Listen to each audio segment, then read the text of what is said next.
Guys, I have no one to talk to about this. I have no one to vent to about this, so it has to be you. Imagine, I wanted to discuss Sweetpea, which is a brand new series by Sky Original and Stars. Not enough people are watching this series for me, and it's making me mad.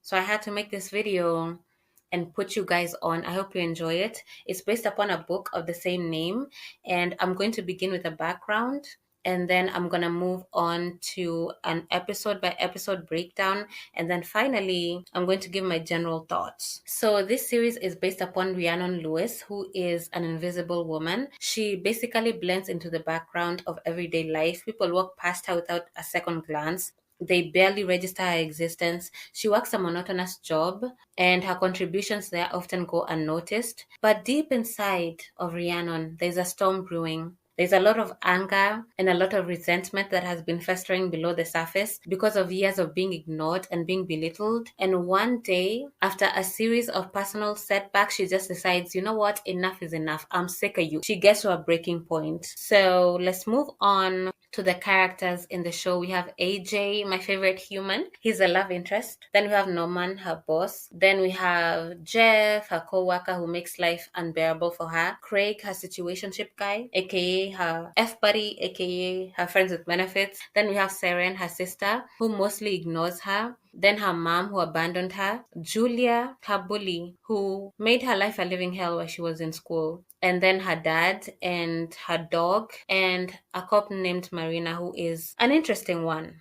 Episode 1 begins with Rhiannon on her way to work, and what happens to her is something that happens every day. People ignoring her, people treating her like she's nothing. Her boss Norman comes into work and throws a jacket in her face. So this just goes to show you how little he thinks of her, how little he regards her. And her dad is sick in hospital, and unfortunately in this episode he dies. And you can imagine, this is the only person who has ever seen her potential. This is the only person who acknowledges her and loves her and sees her, and now he's gone. At the funeral, her pastor gets her name wrong. Hey. And to make matters worse, her bully shows up, and the dad has a business, and the sister says, we need to sell the house, we need to sell the business. If you want to keep the house, you need to buy it from me. And Rhiannon is thinking, with what money? And can you imagine the person who's gonna sell the house? Can you guess? It's Julia. Julia, her bully, who made her life a living hell, who made so much fun of her back in high school that she plucked out her hair and had to wear a wig for the rest of the year. Anyways, Rhiannon at this point is already fantasizing about killing people, and what she wants the most is to become a junior reporter. But when she tells the boss, he ignores her, and instead he introduces AJ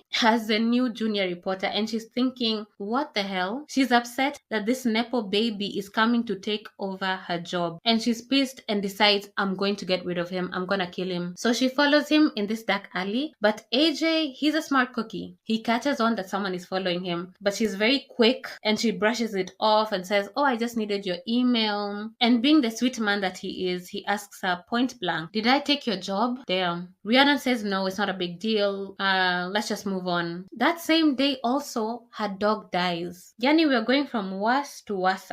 Later that night, she decides to confront Julia and says, I need you to leave me alone, and I need you to leave my house alone. I remember you tormented me back in high school. And it's so interesting that the bully never remembers anything. Have you guys noticed that? Bullies never remember who they bullied, but the victim always remembers the trauma of the bullying. Always very interesting. So Julia doesn't remember anything. She dismisses her. Then this drunk guy from the club comes out and pisses on Rhiannon. I wish I was joking. I'm not. So at this point, she loses it. She stabs him. The knife she does it with is very unique. It's a knife that her dad gave her, and it's very brutal. It's very vicious. The killing is pretty intense. I remember in this scene, she kept stabbing him over and over again and asking him, do you see me now? Do you see me now? Whew! That was intense. In episode 2, Rhiannon is in a bit of a panic. Remember that she just killed somebody, so she's cleaning up, getting rid of the blood, and Craig, her friends with benefits, comes over. And he's like, you look different. Is it the hair?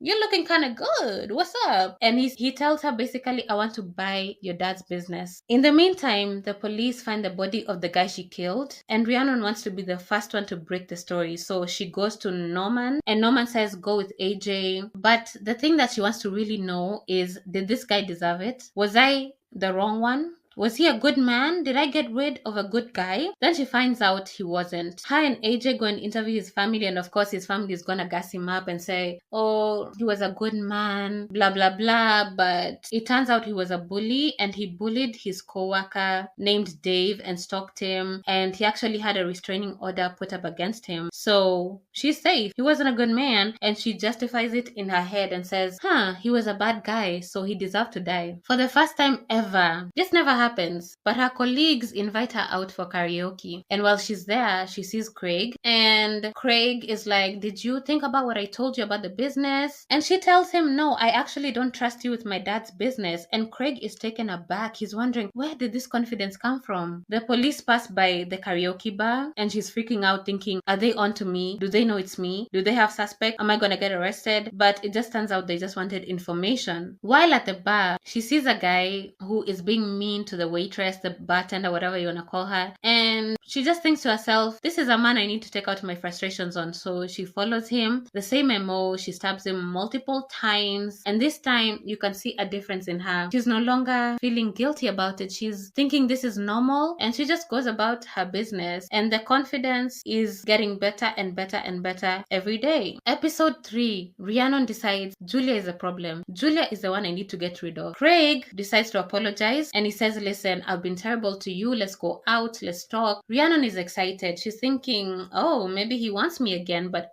he's like, let's talk about business. In the meantime, Jeff steals her story, and he treats it like it's nothing. It's not a big deal. He's rude about it. He's saying, business is business, sis. Okay? Don't hate the player, hate the game. Rhiannon decides to poison Jeff's coffee, and I'm not sure what her end goal was in this one. I don't know if she wanted to just poison him and make him sick or kill him. But either way, Jeff gets really, really sick. AJ sees her getting ready for the date, and he asks her, are you getting ready to go out on a date? What's going on? What's up? And Rhiannon says, yeah, but it's not a big deal. It's a work thing. But he's jealous. Now Rhiannon is at the restaurant waiting for Craig to show up, and Craig is late. Of course he is. He's late. But Rhiannon decides to wait for him, and she says, let's not talk business. She's flirting with him, whatever. Craig is like, okay, listen, if you're down to do what we need to do, I'm down for whatever. So they end up hooking up. Rhiannon is on a high, after that hookup. But Marina calls her and says, I need you to come in for questioning. Marina is also in an interesting situation. She's in the same situation as Rhiannon. She gets dismissed at work. She gets ignored at work. Rhiannon is thinking, what are they calling me for? Did they find out it's me? Do they have any leads? But it goes well, and she's able to go scot-free. And she decides, let me go surprise Craig. Let me go pull up on him. But she's very shocked to find him flirting with Julia.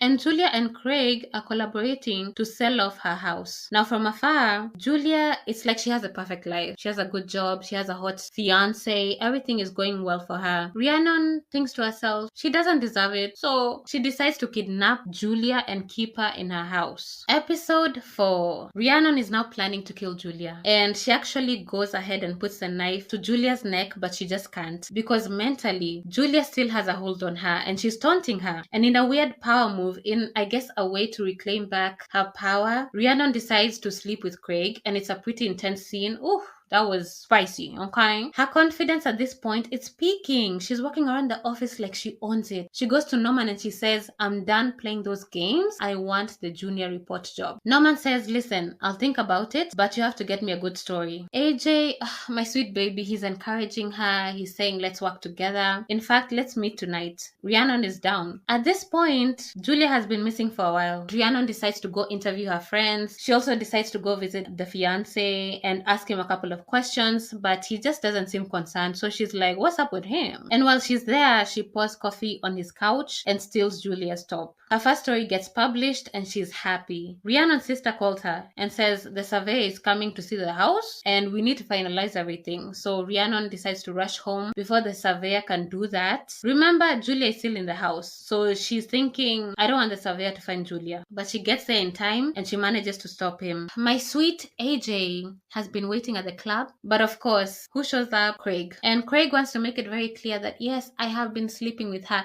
Yes, we are screwing. And you need to know. And at this point, AJ is fed up. Like, I'm done playing these games. This girl seems like she's not serious. I don't have time for the nonsense. So he walks away and he ignores her. She then meets a drunk Marcus outside of the club and she takes him home and goes through his phone. Then she goes back home to Julia and says, listen, I know the game. The jig is up. I know your life is not perfect. I know you've just been pretending this whole time. I know that Marcus is not a good guy. And Julia breaks down and says, yeah, it's true. Marcus is an abuser and I don't know how I'm gonna get out and I'm trapped. In episode 5, Rhiannon is now feeling sorry for Julia. You know, after finding out the truth about her abusive relationship with Marcus, she feels bad. She feels sad. In the meantime, my sweet baby AJ decides to come and check up on her at the house, and Rhiannon tells Julia, listen, don't make any noise. But Julia does, and AJ, he just assumes, it's Craig again, they're probably screwing. He just gets the wrong idea and he's heartbroken again. Julia then admits to Rhiannon that, I've been jealous of you. The reason why I bullied you is because your dad loved you so much and you seemed like you're surrounded by people who cared about you, and that's why I did what I did to you. Rhiannon then goes back to the office where Norman says, I want you and AJ to work on the Julia story together, and Jeff intimidates Rhiannon. He tells her, I know what you did. Marcus told me everything. Marina tells her bosses, you know what, I'm kind of suspicious of Rhiannon. I think she has something to do with the murders, but the bosses again dismiss her and they tell her, listen, you're not a cat. We are not here to treat you and give you treats or work around your instincts. Basically, you can go screw yourself. We don't care to work around you. You either have the facts or you have nothing. That was pretty vicious. Rhiannon and AJ go to Julia's search party. Marina and Rhiannon, they confront each other a bit in front of AJ. And Marina is like, oh, Julia is your nemesis. I would never treat my nemesis like this. And AJ is surprised. He's like, why didn't you tell me that? I didn't even know the two of you and Julia even knew each other. Anyway, Marcus threatens Rhiannon and tells her, listen, we're gonna get you fired for misconduct. You vandalized my home and you stole from me. AJ sees what's happening and he asks her, are you okay? Are you good? What's going on? Rhiannon at this point is frustrated with him and she's like, just leave me alone. Give me some space. It's like you're obsessed with me. And AJ at that point, he comes clean and says, it's because I like you.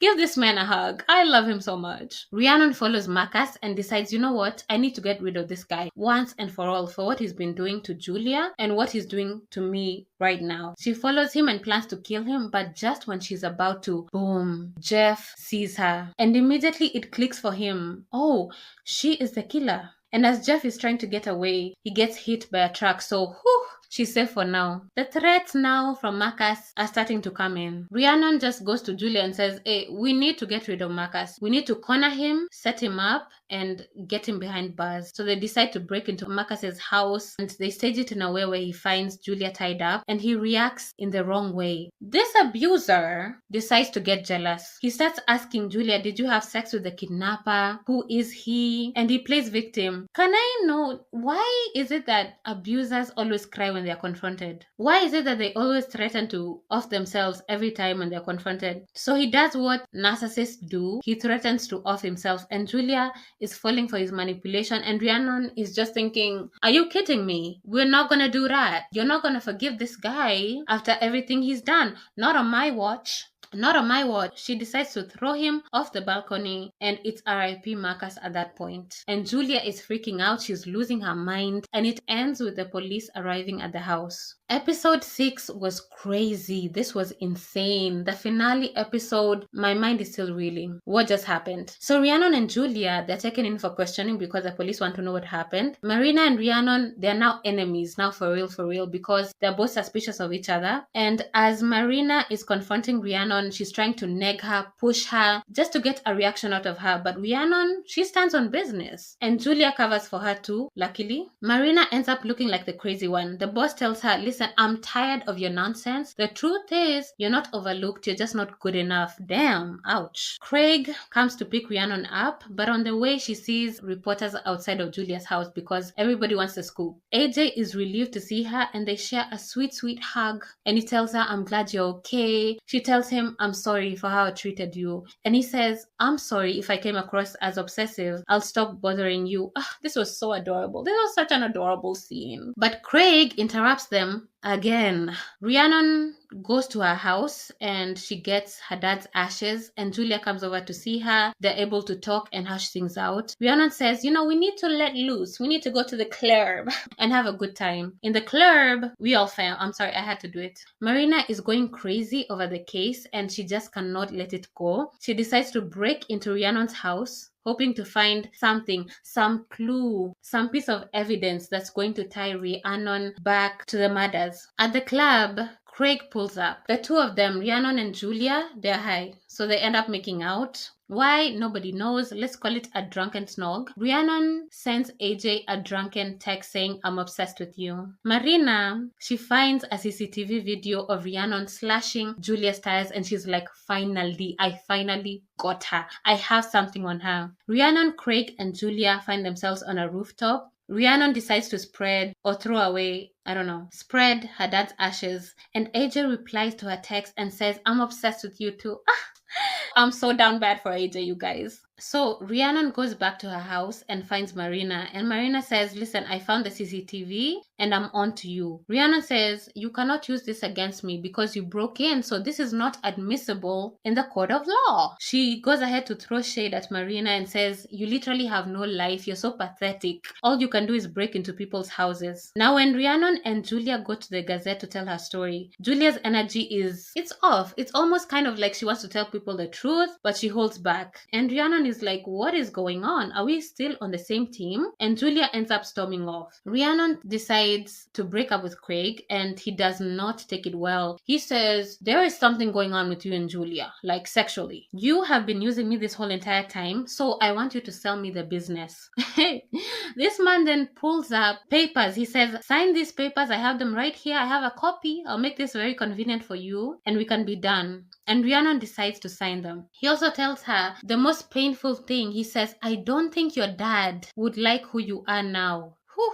Rhiannon decides to go back home. Rhiannon is still having that nagging feeling and she decides to call Julia for dinner, but Julia does not show up. But you know who does show up? AJ, my man. He shows up and she tells him, I broke up with Craig. I'm free now. And he's so happy. He's so relieved. And they end up hooking up. And the hookup was so nice, you guys. I was so happy for my boy. Get it in. The morning after, they're cuddling in bed. They're having a pillow talk. They're being very mindful and demure and cutesy. And she even opens up and tells him the whole pulling out hair thing and all of these things. But once again, Julia is not returning any of her calls. So she sees a transaction from her bank and she calls Julia again, but she still does not answer. And as AJ and her are talking again, they start talking about the knife, which is the murder weapon. And she makes a comment about the knife. And in that moment, it clicks for AJ. He's like, oh, hold on. I've seen that knife before. And you can see that moment of realization. He panics, he gets out of bed, and he goes to the kitchen looking for it. And at this point, AJ does not want to hear it, okay? She tries to explain herself and is mostly calm, but my boy, he's over it. He's just put two and two together. So she comes clean and tells him everything, that those were bullies, they deserved it. AJ's like, no, girl, you killed people. You're a monster, and he wants to leave. Rhiannon is like, no, you need to understand where I'm coming from. AJ, I still have you, right? I still have you. I'm not a monster. This scene, bro, it broke me. It broke me. Rhiannon refuses to let him go and she stabs him. And it was so brutal and I'm still not over this. She holds AJ and she says over and over and over, I'm not a monster, I'm not a monster. It's so heart-wrenching. And she's holding onto him on the kitchen floor. And this man is literally dying in her arms, covered in blood. And in that moment, her sister walks in and it ends there. The perfect cliffhanger. My thoughts, why AJ? Why did AJ have to die? #justice for AJ. He was the only person who ever saw her when she was invisible. He was the only person who ever cared about her, who treated her like a human. He did not deserve that. And then for him to go in such a brutal way, it's just not fair. Explain to me why Craig, that piece of trash, is still alive and AJ is dead. Make it make sense. And then this is the one murder that she cannot justify. But who knows, maybe in season 2 we're going to find out AJ is not a good guy as we thought. Maybe he had some skeletons in his closet. Also, what is Julia's deal? Is she planning to confront Rhiannon about the murders? Has she gone away? Is she on some trip? Is she never coming back? We'll see. And then I'm still holding on to hope that this was all a dream, that AJ is not gone, that he's still here with us. I'm still grieving, you guys. Also, I saw some discourse online about AJ should have reacted better. Excuse me? How would you react if the person you liked killed a bunch of people? You sleep with someone and then you find out they've killed 3 other people. Hey, please. There's also the fact that AJ is too good for her. Let's be real, let's be honest. He's too good for Rhiannon. My other thoughts are that, one, the acting was great. Great performances from everybody. Ella Pannell, especially, who plays Sweetpea, did such a great job. Her eyes are so expressive and gigantic, and she can pull off emotions so well. Everyone did such a great job. The music was great, especially the theme song. I love it a lot. And the songs at the club were also amazing. The cinematography was an 8 out of 10. Normally, I don't like British cinematography. It always looks so dull. But this was really, really good. And that's it. That's all. Until next time.